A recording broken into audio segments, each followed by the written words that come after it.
नमस्कार, मैं हूं आपके साथ अभिषेक पुरी। 4 चरण का मतदान हो चुका है और 5वें चरण का मतदान 20 तारीख को हो रहा है। ऐसे में मोदी के खास यूपी में काफी हलचल है और हर कोई कह रहा है कि 2014 और 2019 का माहौल नहीं है। ऐसे में इस बार बीजेपी को यूपी से 40 से 50 सीटें ही मिलने वाली हैं। क्या सचमुच यूपी में बड़ा बदलाव होने जा रहा है? क्या है पूरा मामला, इस रिपोर्ट में देखिए।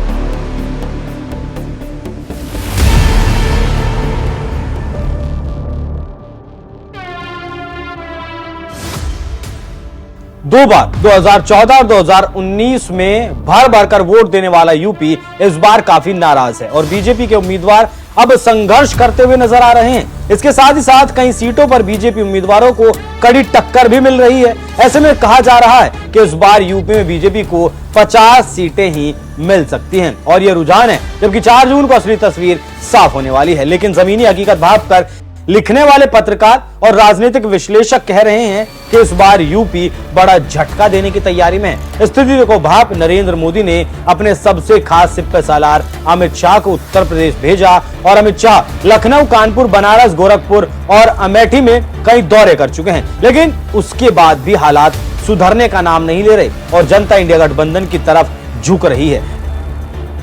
लेकिन पहले ऐसा नहीं था। जब जनवरी में राम मंदिर का उद्घाटन हुआ तो बीजेपी ने इसे वोट में कैश करने की कोशिश की और तब कहा जा रहा था कि इस बार बीजेपी राम मंदिर पर सत्ता हासिल कर लेगी। लेकिन दुर्भाग्यवश मुद्दा बैकफायर कर गया और बीजेपी के रणनीतिकार औंधे मुंह जा गिरे।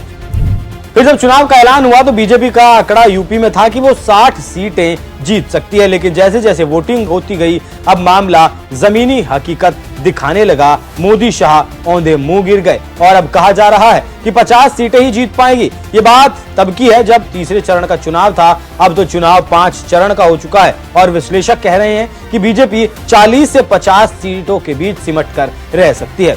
तो आप समझ सकते हैं कि जो राम मंदिर और पहले चरण से पहले 75+ का नारा दे रहे थे, अब 5वें चरण के बाद कह रहे हैं कि 40 सीटें ही जीत पाएंगे। इससे आप समझ सकते हैं कि कैसे बेरोजगारी, महंगाई और अग्निवीर संविधान आरक्षण ने जनता को कैसे प्रभावित किया और इसका कितना असर भी दिख रहा है।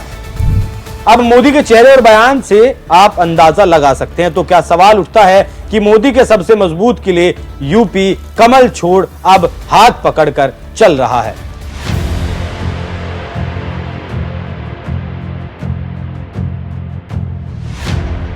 राजनीतिक विश्लेषकों की माने तो अगर यूपी में बीजेपी की सीटें 40 से 50 आई तो सीधे 20 सीटें कम हो सकती हैं और अगर इतनी सीटें कम हुई तो क्या होगा आप जानते हैं। इसके साथ ही साथ हम कई बार बता चुके हैं कि महाराष्ट्र, हरियाणा, दिल्ली, बिहार, बंगाल एक बड़ा चंक जो बीजेपी को 2019 में मिला था इस बार मिलता हुआ नहीं दिख रहा है। ऐसे में आप सोच सकते हैं कि 4 जून को क्या होने वाला है और कौन प्रधानमंत्री बनने वाला है। लेकिन सामने रिजल्ट और समीक्षा देख बीजेपी नेताओं की हवाएं भी उड़ी हैं। ये साफ देखा जा सकता है। जानकारों का तो यहां तक कहना है अगर यूपी में बीजेपी 55 से नीचे गिर गई तो पीएम नहीं बनेंगे नरेंद्र मोदी। इससे आप समझ सकते हैं कि क्या कह रहे हैं राजनीतिक विश्लेषक। इसके साथ ही साथ बीजेपी को सबसे ज्यादा महाराष्ट्र से झटका मिलने वाला है और दूसरा झटका कर्नाटक से मिलेगा। ये 2 स्टेट बीजेपी को सबसे ज्यादा चोट देने वाले हैं और कहा जा रहा है कि जिस पार्टी को पिछली बार 41 और 26 सीटें मिली थी उस बीजेपी की राह इस बार